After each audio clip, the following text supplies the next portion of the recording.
Hello. আম আজকে ভাবলাম যে আমার বাসার জানালা থেকে একটু ভিউটা দেখাই। এটা খুবই সুন্দর। খুবই সুন্দর এইজন্য আজকে স্পেশালি যে আজকে একদম রোদ ঝলমলে একটা দিন। সো আজকে ওয়েদারটা ভালো। রোদ উঠলে মুড ভালো থাকে সবার। আ আমি একটু বসবো ভাবলাম। যখন রোদটা জানালায় এসে আমার ডাইনিং স্পেসে আসবে তখন একটু বসে থাকবো হাফ অ্যান আওয়ারের মতো।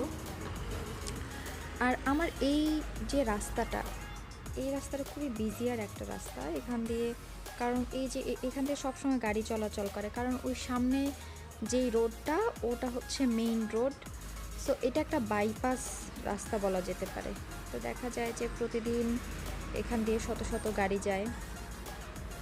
এবং ভালো বিষয় যেটা সেটা হচ্ছে ওরা কোনো হর্ন দেয় না। হর্ন সিস্টেম যদি এরকম থাকতো তাহলে দেখা যেত বাসায় থাকা খুব দুষ্কর হয়ে যেত, মানে এত বেশি শব্দ হতো।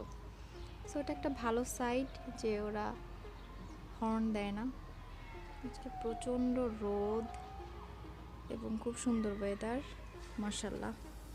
আমার এই বাসার এই সামনের এই জায়গাটাতে মাঝে মধ্যে একটা বিড়াল বসে থাকে। তো আজকেও আসেনি। ওদের বাগানটা খুব সুন্দর।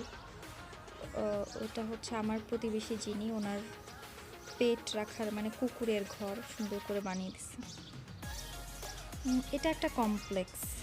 এই কমপ্লেক্স এটা একটা মানে কোনো একটা কিছুর অর্গানাইজেশন বা কিছুর একটা কমপ্লেক্স হবে, ওটা আলাদা আর কি। আর এই বাড়িগুলো আলাদা। সাধারণত এখানে যতগুলো বাড়ি আছে সবগুলো বাড়ি দেখা যায় যে কোনো না কোনো সোসাইটির আন্ডারে থাকে। মানে পার্সোনাল প্রপার্টি এখানে খুব কম, আমি যতটুকু জানি আর কি।